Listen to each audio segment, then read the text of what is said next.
Well, welcome to Creating Places, the very last session of the 2024 Indiana Farmers Market Forum. I am Christina Ferroli, and it gives me great pleasure to introduce Bridget Anderson and Meagan Heber. And I'm going to start with Meagan. Meagan is the Placemaking and Environmental Review Manager at the Indiana Housing and Community Development Authority. And she has been with the agency for 4 years working on affordable housing, quality of life, and placemaking. In overseeing the Creating Places program from the grant maker's perspective, Meagan loves helping Indiana communities celebrate their assets, bring people together around common goals, and create welcoming public spaces. We also have with us today Bridget Anderson. Her is the director of Patronicity, a crowdfunding platform designed to support creative placemaking projects around the country. Anderson leads the Creating Places crowd granting program in Indiana. It's a powerful work that empowers hyperlocal community development and investment. Bridget has over 6 years working with the statewide and national nonprofits, including civil justice and educational organizations, as well as 6 years serving elected officials and political campaigns. Bridget graduated from Indiana University with a degree in political science and is inspired by the civic engagement as a means to improve lives. So welcome to both Bridget and Meagan. Thanks so much, Christina. I'm going to kick us off, which is great. I love getting to be the first person to chat with you all. Thanks so much for spending some time with us this afternoon.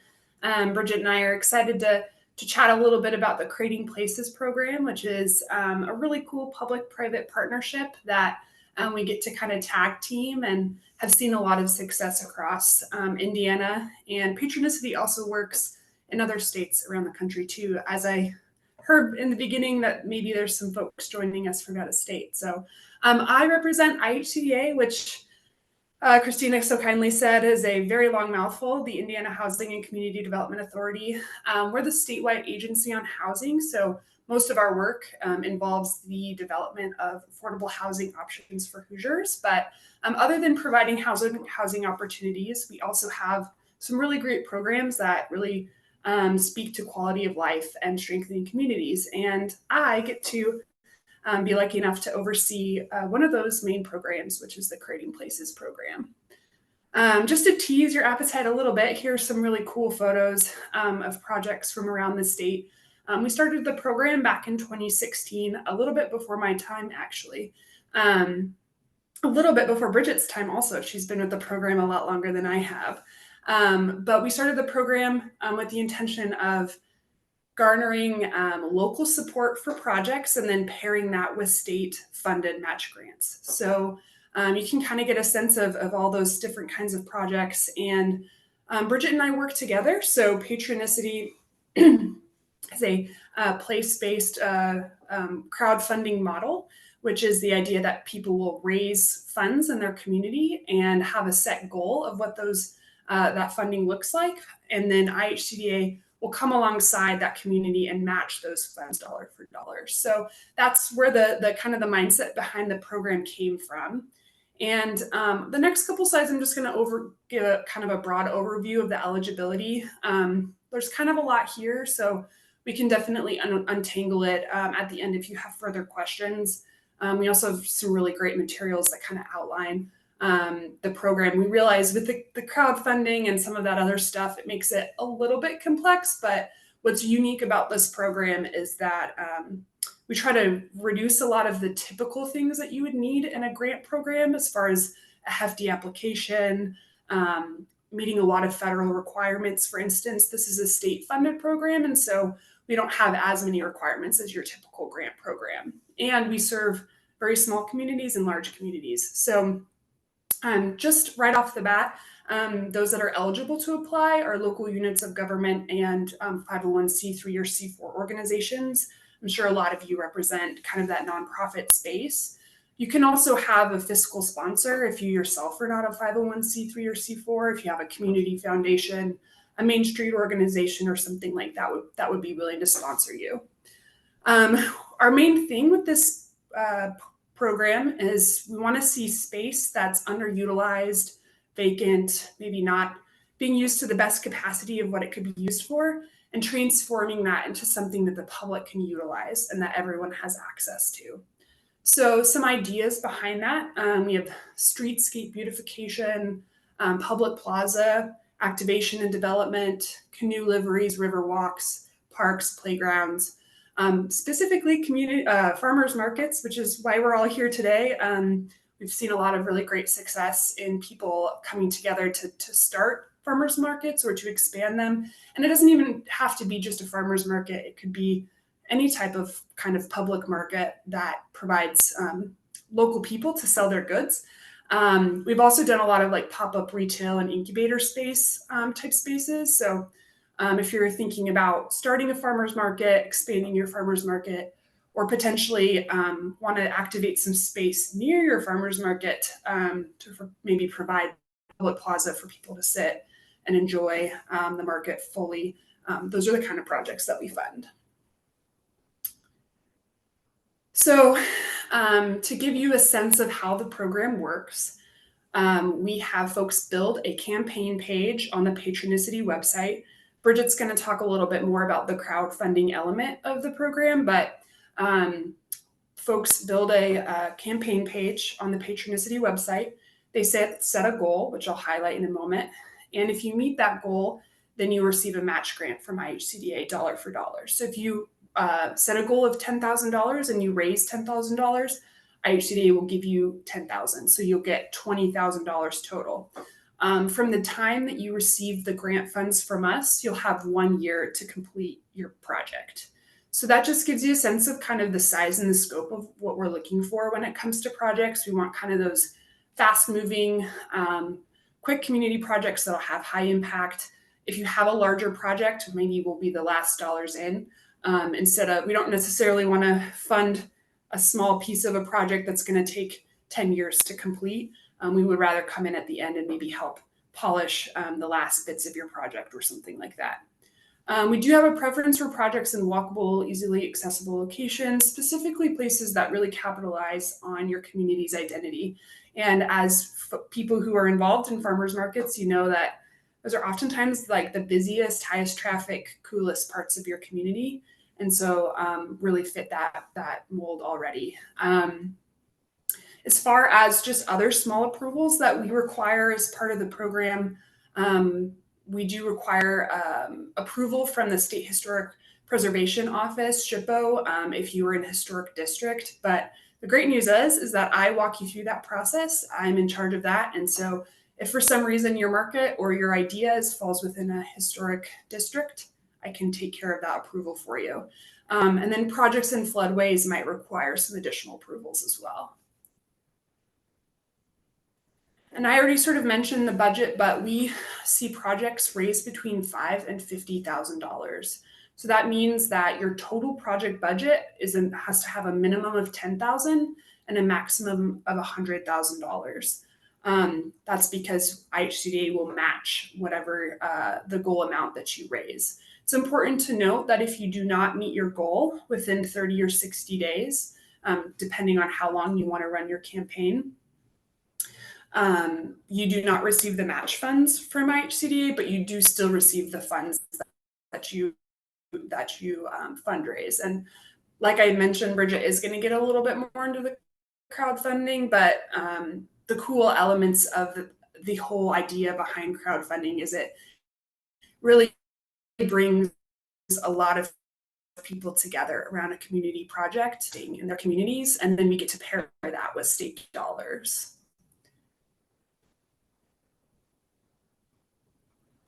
And the last thing I'm just going to mention is one thing we do require, other than your campaign page, which is pretty cool and easy to complete.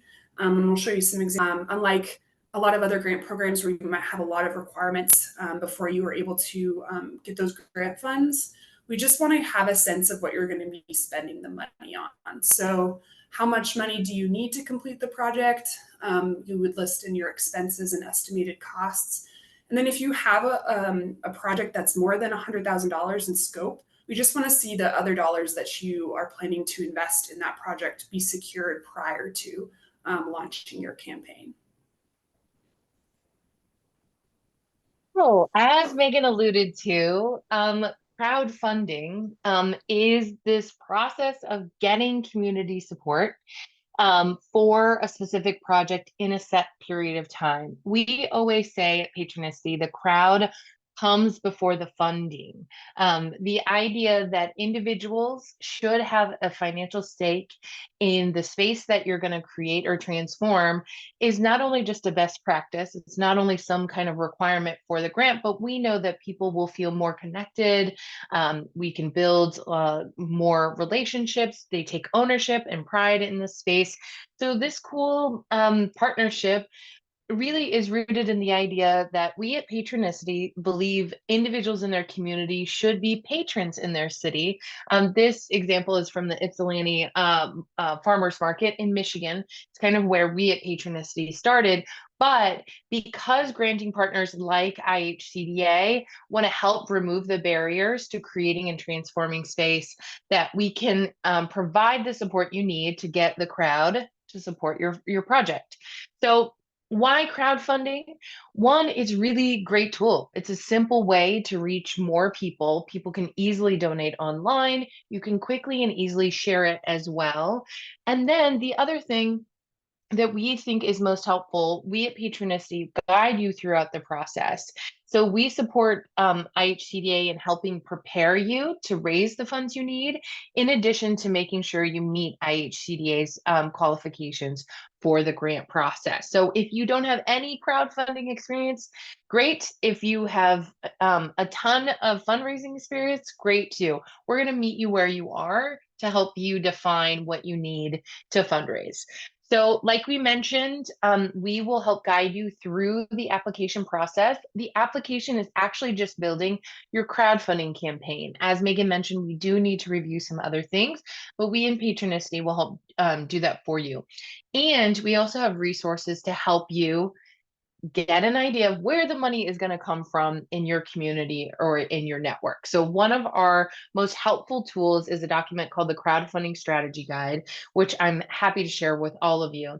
This gives you really a clear game plan of how to engage a team to raise the funds you need during that set period of time we mentioned, that 30 to 60 days. So it really is built in a really great format. It's highly visual. And at the end, you have a clear checklist of what to do before the campaign launches, during the campaign, and then what to prepare for as the campaign comes to a close. So we provide all of these resources for you so you can make a difference, because ultimately in creating space for people to gather, to sell their wares, you're actually really using that opportunity to come together, either virtually on the crowdfunding platform, and then obviously physically in transforming the space. I wanted to highlight this quote from Marcy King. She did a project called The Heart of Owen County. They needed public restrooms. What a clear and simple asset. But instead of just having restrooms, they also engaged with a local artist to create a mural. Now, one of the things we talk about too is, Spencer's not a very big community, but Marcy had a plan before the campaign was launched to really engage local businesses and helping getting the support they needed to cross the finish line and to raise their goal. The other thing that's also really fun to mention about this campaign is this happened during COVID. So when people were isolated or feeling disconnected or couldn't come together, this provided a unique opportunity to create some community spirit. And like we mentioned, you're not alone in this process. We're going to guide you through it as we go. So I do want to share some of the success, because we've been around for a while in Indiana. Creating Places, like Megan mentioned, has been around since 2016. And communities across the state of Indiana have raised over $10 million, resulting in 263 projects or campaigns across the state. So we have a ton of not only successful campaigns across the country, but a ton in Indiana. So you can talk to your neighbors and friends about how they were successful. And what's also really awesome to see is 55,000 folks from Indiana and beyond, because folks don't have to live in Indiana to donate to a campaign, really saw the importance of investing in these community projects. Okay, So now I'm going to share just two campaigns that are market related. That's what's really great about Creating Places. We're now to a point where we can highlight projects from across the state. So the first project I want to mention was run by a group called the Indie Night Market, and in collaboration with an organization, a nonprofit called Growing Places Indie, which many of you might be familiar with. Their idea, and as you can see by the social distancing here, their idea was to activate a space, 3 different spaces throughout the year to engage community organizations and vendors and farmers to sell their wares at night. Indianapolis had never had a night market. As you might know, Indy has a very robust network of markets, but nothing was happening at night. So they reached out to us. We helped them fundraise, and they've done several events throughout the year. They're continuing the market now, which is so great to see this legacy that they started.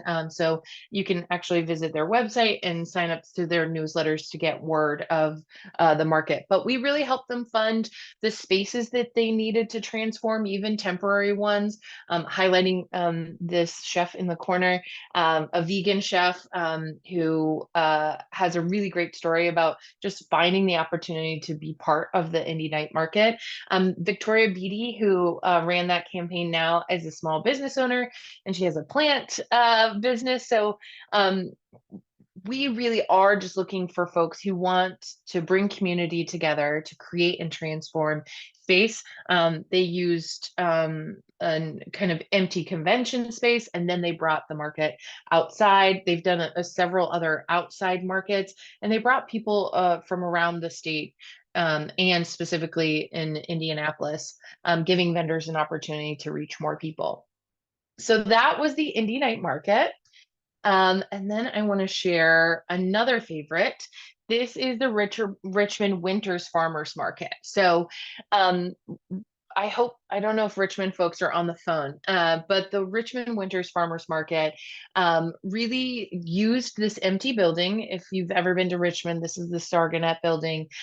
It's in a prime location along the waterfront there, and it's just this abandoned empty space. But they needed to be able to transform it for the cold winter months. So we helped them fund some of that transformation. So here's what it looked like before. And then here's what it looked like after we helped them activate the space. So they just added fun features like string lights. They actually partnered with a local company, which is a really fun story to, I don't know if you can see the plastics elements here, but there's a local company that made those kind of plastic pieces that could cover the bare windows in the space. So we helped them fund that, and we helped them fund all of they needed some heaters in some spaces as well. And this farmers market is just a really great story of resilience, finding an opportunity for folks, even in the cold Hoosier winters, to be able to sell their goods and services.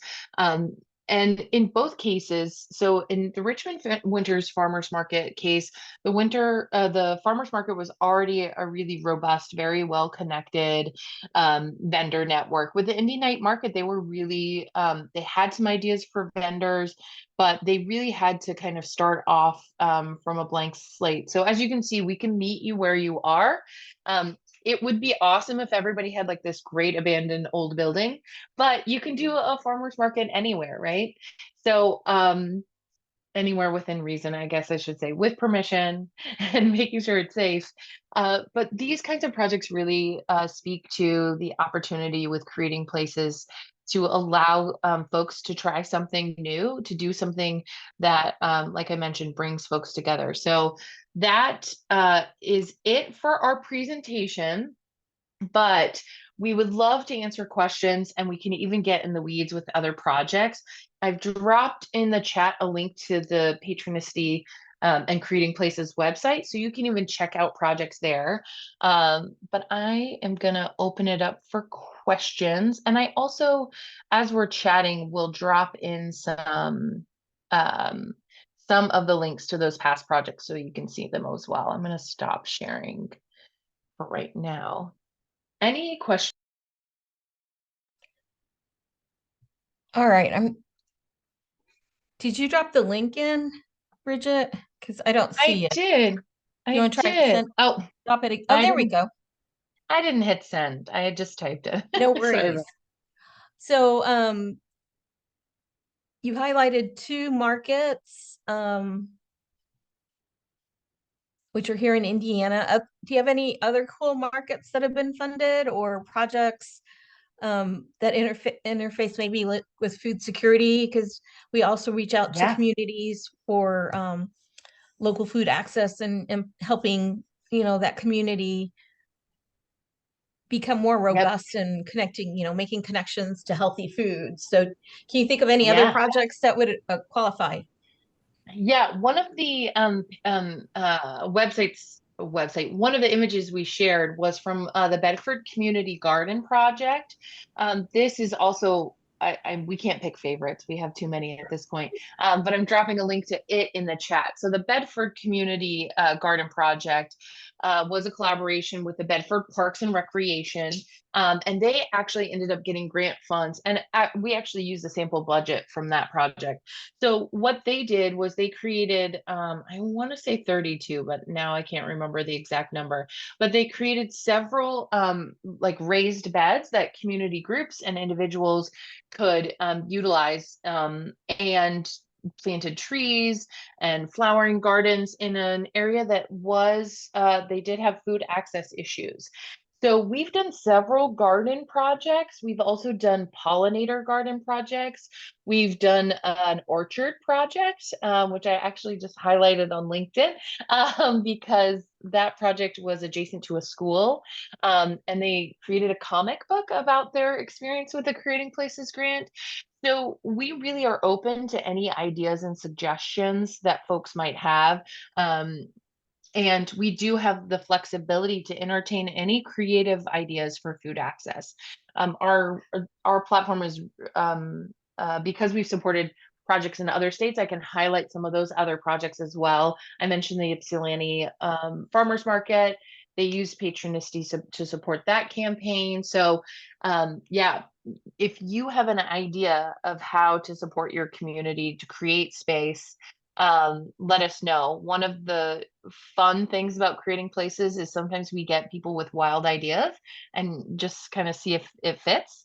And then other times people just say, like, maybe I just need this kind of rinse and repeat project. Either way, we're really excited because it's a casual process. We want to start with a conversation. We want to know what you need, and really have conversations about what capacities you have to fundraise, what resources you might need, just to determine whether or not the program is a good fit. So, yeah, we've got several project options for you. So, take a look in the chat if you'd like to learn more. Yeah, So I and have a, something I can, oh, go go ahead. ahead. No, no, no, I was please just go ahead. gonna mention, I was just going to mention really quickly, something that we see a lot of also are just like, so Bridget highlighted two markets. If it's kind of an ongoing market or you're trying to buy supplies for something that's kind of long term and ongoing, you can raise the full 50. But if you're just wanting to do an event based activation, we do limit the funds on that up to $15,000. I mentioned that because we have seen a lot of really great um, community events that have taken place, and maybe not necessarily like a market, but just some sort of celebration around food access or local makers or things like that. We have seen that also. So like in Bristol, Indiana, they had a corn dog festival, which isn't definitely not a farmer's market, but it was really a celebration of community pride and history, and also raised a lot of money for charity too. So if you have an idea too, maybe you have a farmer's market, but you want to do some sort of very specific event to raise money or to bring the community together around a piece of history or something like that, we definitely allow for that too. It'll just have to be a slightly smaller budget than the full 50. Which was actually going towards my question around food access and uh, like Snappy BT at the market. We have nutrition matching programs. However, you do have to, the nutrition matching programs need to be most markets tend, if they can, will fundraise for it. We do have some coordinated money through larger grants, like through USDA grants, but until you can reapply for those grants, you may have like windows of time that you don't have funding for that program. So I think you basically said that you could like host an event to fundraise, and then that money you would be able to use it for nutrition incentives, correct? Yeah, so if you're doing like a community-based event that's new, that's the biggest thing I think with this is just that we wouldn't necessarily just fund like a new program in space that's already activated. But if you were to plan a new community event that brings people together that isn't something that the community's done before, and then the money that you fundraise goes towards food security, absolutely, that's something that we could support. Thank you for clarifying it. Yeah, because they would definitely be creating new events, and then the money fundraised could go towards that. Because like I said, not in some areas, like you mentioned the Bristol Festival, the Corn Dog Festival, there may not be, funders that would definitely say, "Oh yes, we'll back that type of event." But having the Patronicity being able to do that and help them get that event off the ground, then that's definitely really cool. And I noticed that Collective posted from that with the Bedford Community Garden, so they're actually aware of that. So I'm not familiar with the Collective. If I believe that may be a farmer's market, because we have a variety of audiences popping up here in the forum, so it's very exciting. Oh, they didn't mean to post it, but That's that's okay. still, I'm thank sure you it was for a the copy paste. post. Thank you for Yeah, the thanks. post. Thanks for the reshare too. I've dropped in several other projects, like I mentioned, a pollinator garden.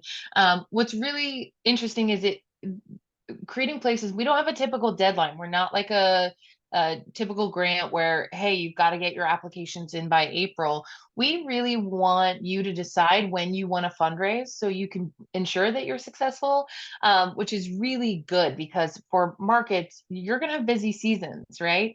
And so you can decide when you want to fundraise as long as we have grant funds available, which we do.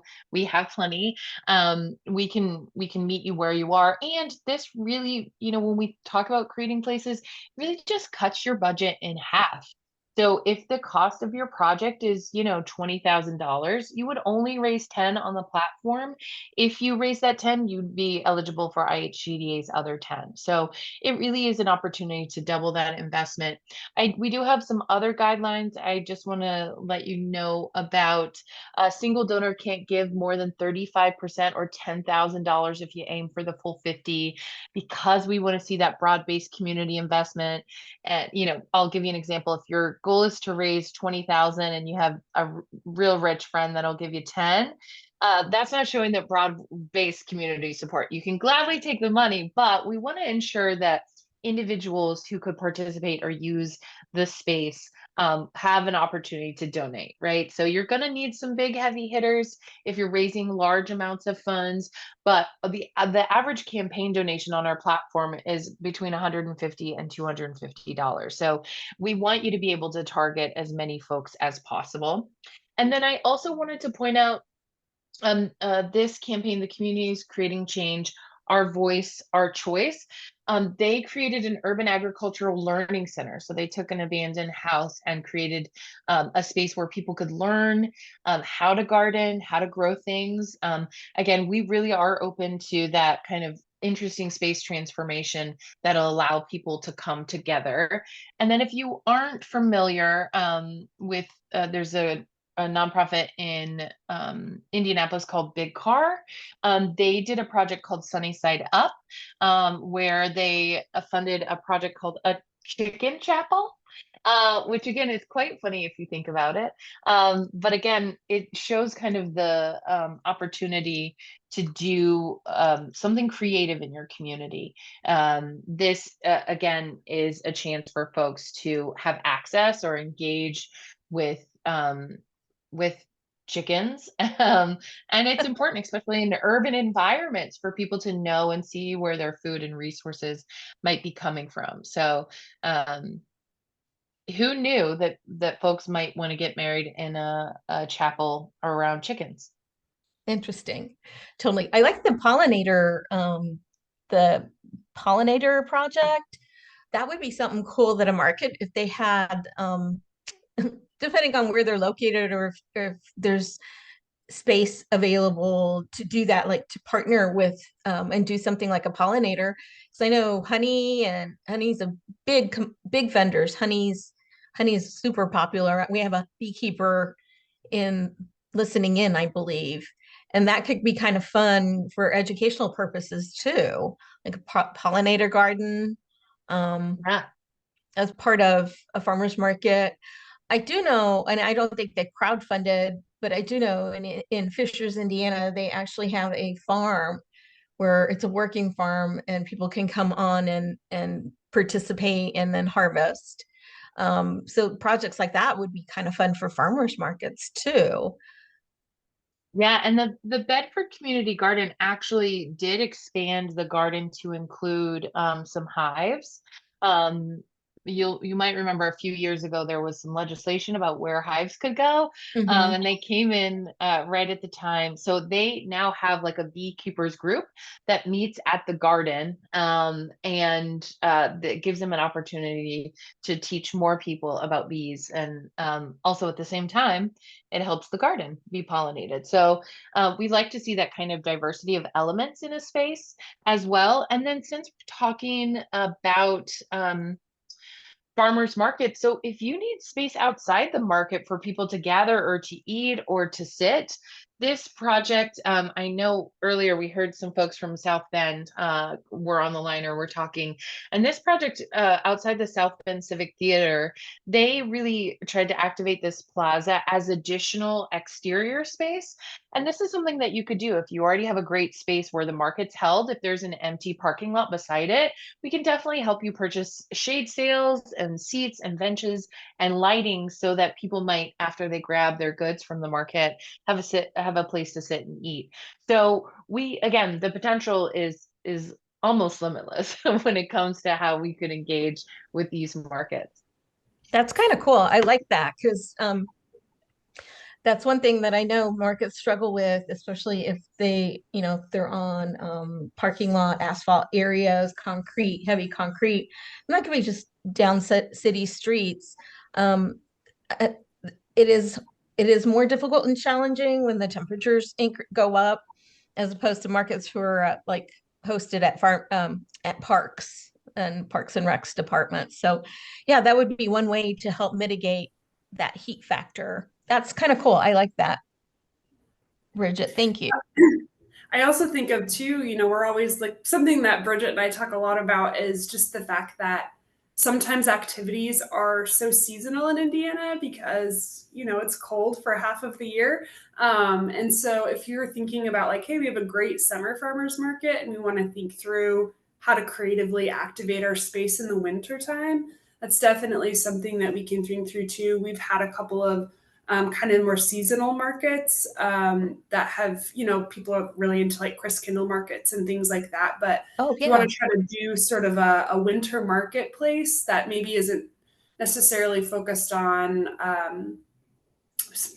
the produce that you can get in this winter.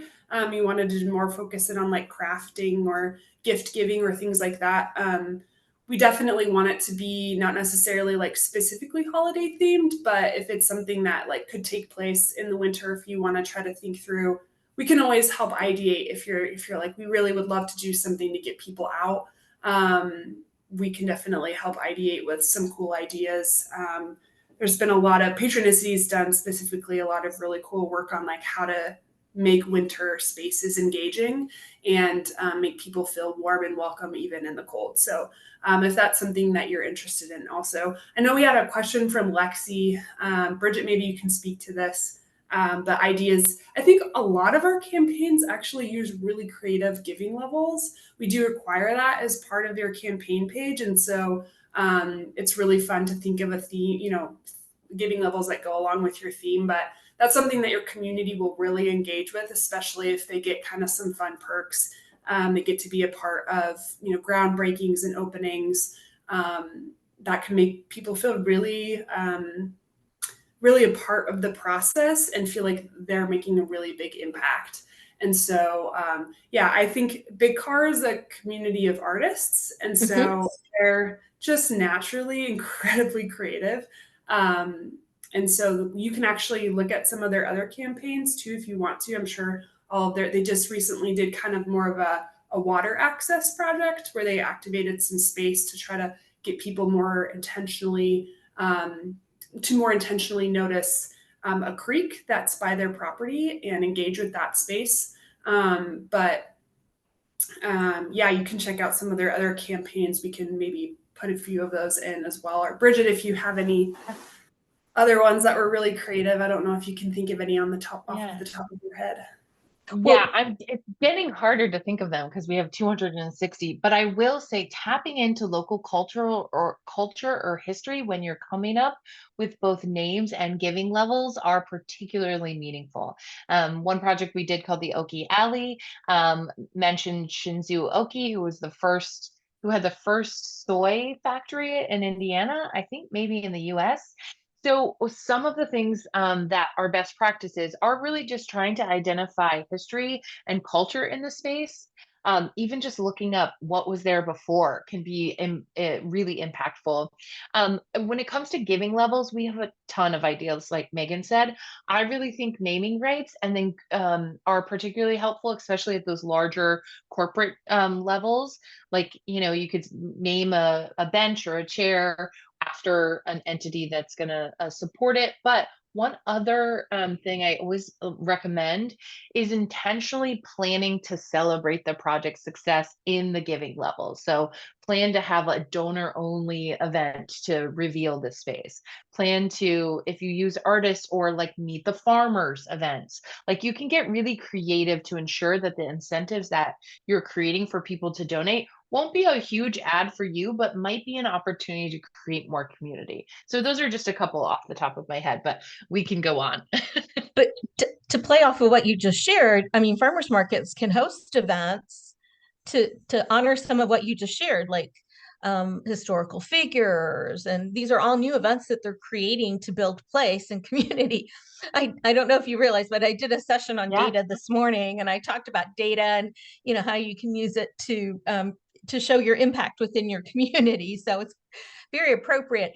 But back to the winter market, we have, at least in across the state too, we do have a robust amount of farmers that are farming, using high tunnels, different types of farming styles to get through the winter. So we are seeing, produce starting even in Indiana year round. We're not at the level of, let's say, the West Coast, but we're getting there. And this year, I did notice the trend that a lot of markets are extending their season into the holiday to kind of engage and keep their customers and their clients engaged. So they were hosting like a holiday market or an extended market, and there were a lot of theme based, like you shared, Meagan, and that's very cool. And if they can keep that going, they maybe could like tie into a crowdfunding campaign to raise money, maybe for the Snappy BT program and the nutrition incentive program for that market.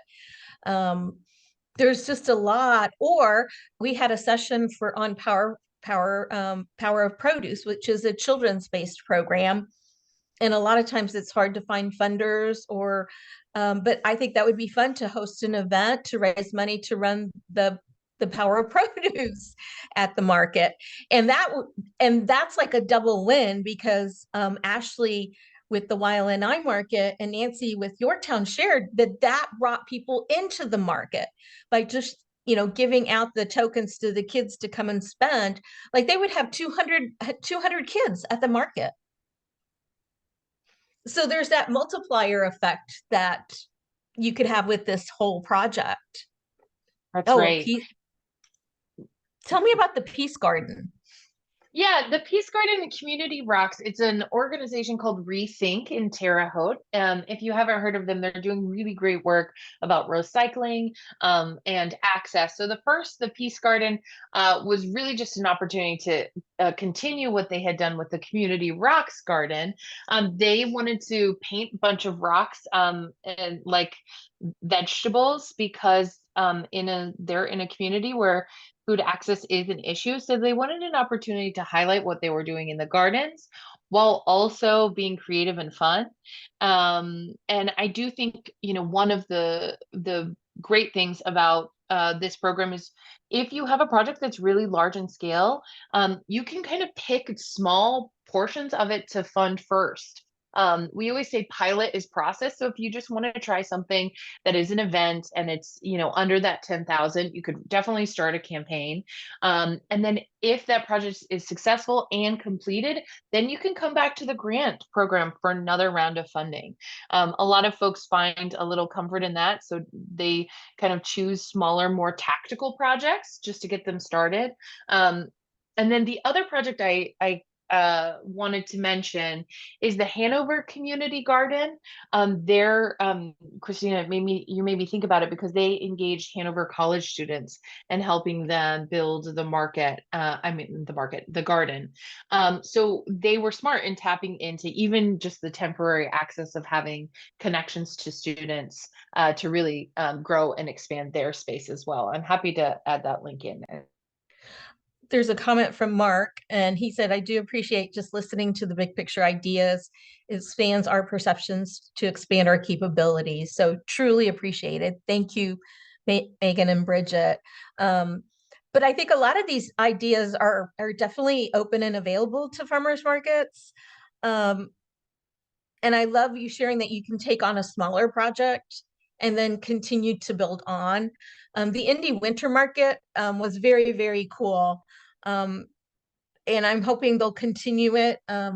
We have so much capacity in Indianapolis that it's like, I see like the potential. I do know like Fort Wayne has very robust systems, a lot of forward thinking, a lot of cool stuff happening. And I hope others around the state don't get intimidated and will reach out to Bridget and Meagan and run their ideas by them. There's a lot of synergisticity. A lot of ideas were shared that farmers markets can take on. And don't forget the events. I love those that you shared. The corn dog festival is the one I can't get. I'm stuck on that one. That one's so cool.